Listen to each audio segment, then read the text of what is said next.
विराग विशुद्धि पद में नित्य नमो, विशुद्धि बनो गंभीर, विराग विशुद्धि निधि से पा सकूं भव सागर का तीर, भव सागर का तीर, भव सागर का तीर। बोले अनंत अनंत सिद्ध परमेष्टि भगवान की, आदिकर्ता आदि प्रभु आदिनाथ भगवान की, 1008 शांतिनाथ भगवान की, चिंतामणि पारसनाथ भगवान की, विश्ववंदनीय महावीर भगवान की, परम पूज्य राष्ट्र संत गणाचार्य 108 विराट सागर जी महामुनि राज की, अध्यात्म योगी चर्या सरोमणि महासंघ नायक महासंघ गणनायक विशुद्ध सागर जी पट्टाचार्य विशुद्ध सागर जी महामुनि राज की, अहिंसामय विश्व धर्म की। बोले परम पूज्य गणनीय आर्यका रत्न विज्ञा श्री माता जी की, समस्त चतुर्वेद संघ की। कैसे करूं स्तुति आपकी, कैसे करूं स्तुति आपकी, वाणी में माधुर्य नहीं है। कैसे करूं स्तुति आपकी, वाणी में माधुर्य नहीं है। मन के भाव प्रकट करने हैं तो वाणी में चातुर्य नहीं है, वाणी में चातुर्य नहीं।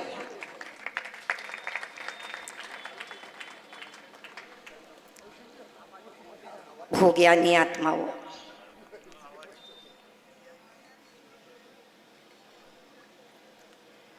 आज मैं पहली बार यहाँ से निकली थी गुजरात की यात्रा के लिए। 1 दिन या 2 दिन के अंतराल से निकल गई। भोपाल का नाम मात्र भोपाल होते हुए निकली। ये मात्र गुरुदेव के साथ पहली बार इस चौक में प्रवेश की। रास्ते में सुन रही थी कि जब आचार्य भगवान 2002 में जब आए थे, 4 से 5 आए थे। कितने? 4 से 5 आए थे। इसी चौक मंदिर में एक मंदिर का माली या मंदिर का व्यक्ति लेने गया था। शायद उस समय कोई नहीं था, पर आज इनकी विशुद्धि बढ़ते बढ़ते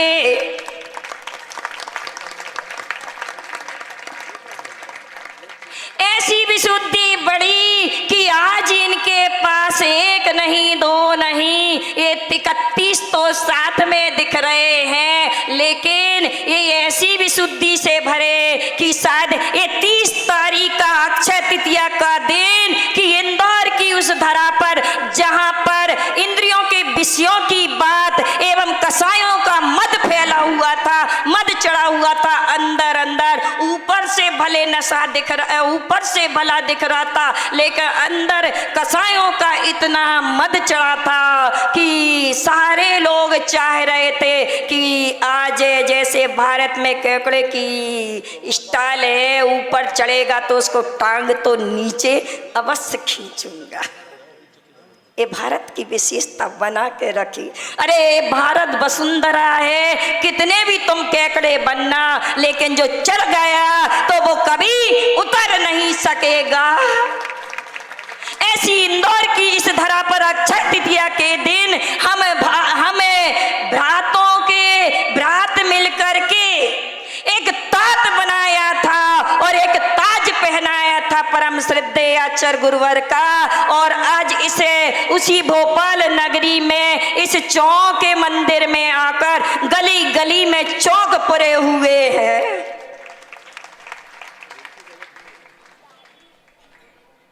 मैं कहते हैं कि रोशनी तो कोई किसी भी प्रकार से प्राप्त कर सकता है।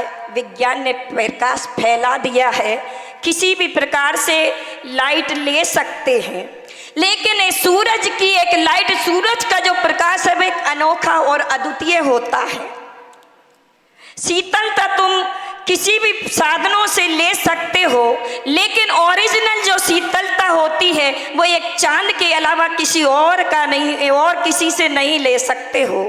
उसी प्रकार से आप साधारण व्यक्ति के लिए तो तुम कितने भी किसी भी प्रकार के आप जोड़ जोड़ करके कितने भी उनकी लिखावट या गुणगान कर सकते हो, लेकिन एक असाधारण व्यक्ति के गुणगान को ना तो लिखा जा सकता है, ना बोला जा सकता है, और ना ही उसको अर्थात व्यक्त किया जा सकता है। एक ऐसे असाधारण व्यक्तित्व के धनी जो हैं, एक व्यक्तित्व मैंने आपको पहला बताया कि इसी चौक मंदिर में एक व्यक्ति नहीं था, और आज चौक पर चौक पूर करके तुम बैंड के बैंड लेकर के आए।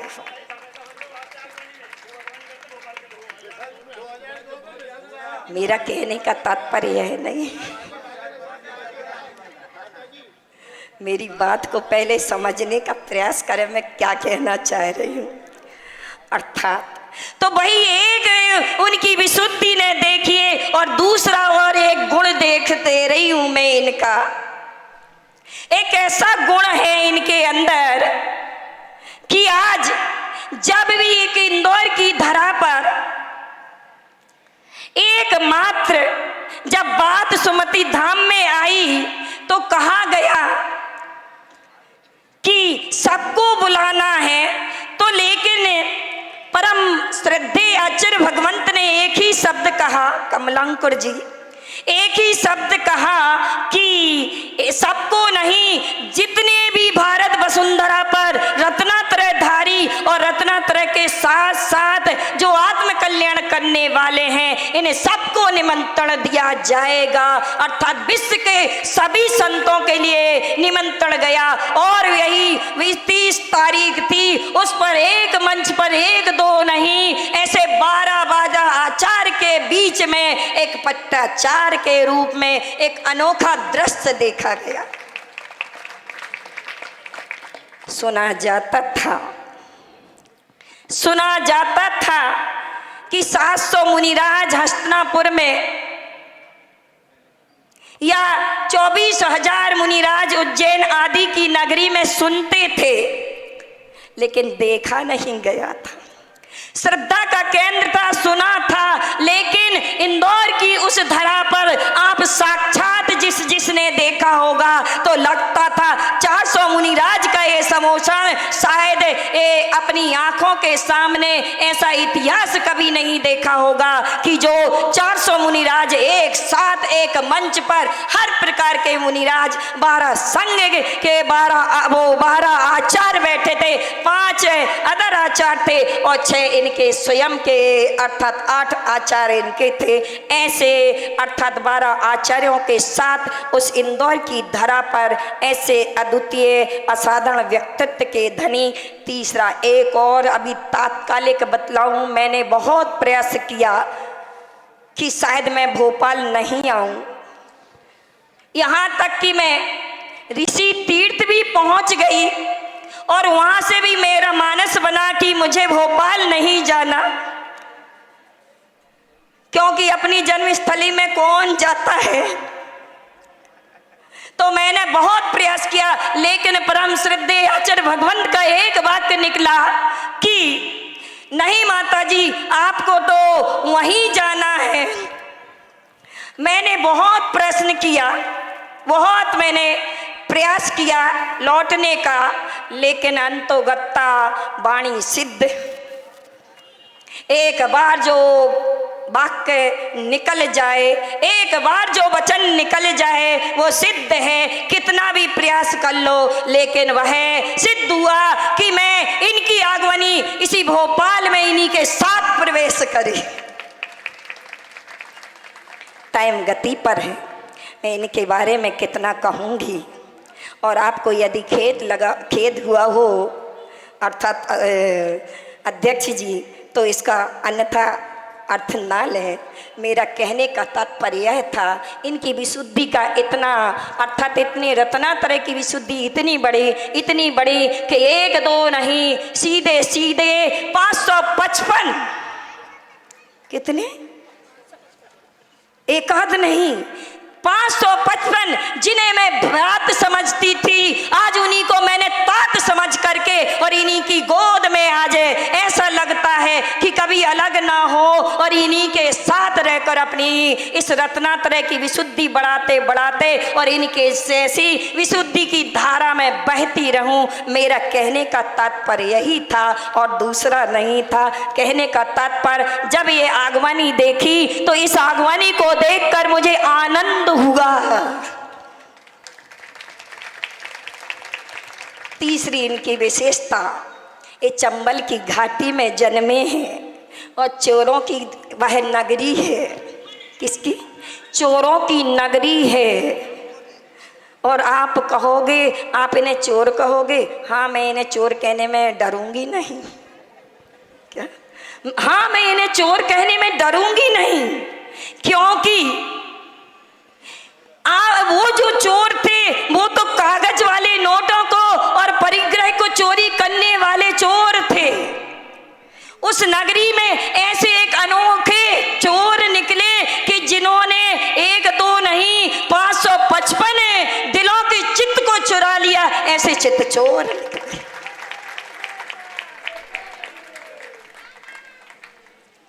इनका जन्म 7 महीने में हुआ। क्या? इनका जन्म 7 महीने में हुआ। और वो कंस जिसने मुनि पद में ऐसी 7 रिद्धियां प्राप्त कर ली और उन रिद्धियों को क्या प्राप्त करने के बाद एकमात्र कसाय भाव जागा कि मैं देखता हूँ मुझे हार नहीं देता है, ऐसे भाव से दुर्गति हुई और उग्रसेन के घर में जन्मा। क्या? उग्रसेन के घर में जन्मा। वही कंस अपने पिता को जेल में डाला। क्या किया?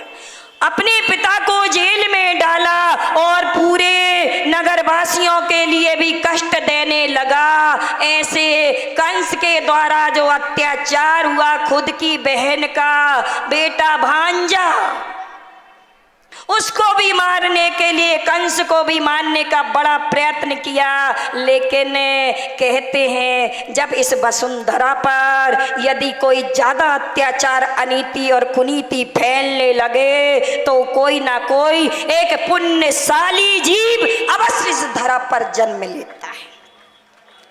इनका भी जन्म भिंड की उस नगरी में यदि हुआ है तो इन्होंने अपने कंस के रूप में नहीं, इनने अपने पिता का भी उद्धार किया है। इनके पिता भी अर्थात मुनि बन करके अर्थात समाधि को प्राप्त हुए और माता भी इनके कल्याण की। और ऐसे लला रहे, भिंड के ऐसे लला रहे कि आज ये लला नगरी नगरी में जा कर के बस मैं इन्हें कृष्ण लला से बात करूंगी कि हे आचार्य भगवंत, आज जो इस जैन दर्शन में पंथवाद, संतवाद और ग्रंथवाद की यदि कोई भी विकृति आ रही है या कोई भी गिन्यार जैसे क्षेत्रों में या कोई भी इसमें पिच्छी आदि कमंडल आदि में ऐसे कोई दूषण यदि आ रहे हैं तो आप अपनी इस आगम की वाणी से, अपने निरतिचार विशुद्ध रत्नात्रय के माध्यम से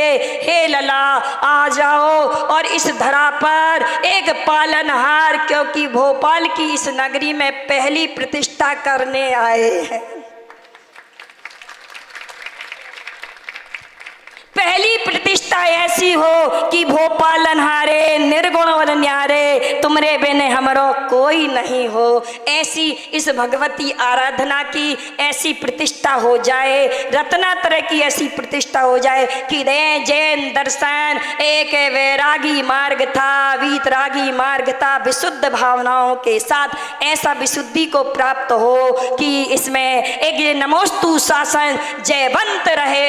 ऐसी भावनाओं के साथ मैं आपके भ्रात से त्रात का ये मिलान, मैं आपसे यही प्रार्थना करती हूँ कि मेरा रत्नात्रय भी ऐसी विशुद्धि से भरे और मुझे विशेष विज्ञान अर्थात केवल ज्ञान की प्राप्ति हो। और इस भोपाल की इस नगरी में आपने मुझे जो चतुर्मास की आज्ञा दी वह उसके लिए मुझे ऐसा साहस दे और आशीर्वाद दें कि मैं भी ये आपकी ही वाणी और परम श्रद्धेय आचार्य गुरुवर की वाणी वाणी से इस शासन को जयवंत रखूं, ऐसी पवित्र भावनाओं के साथ आपके द्वय चरण कमलों में त्रय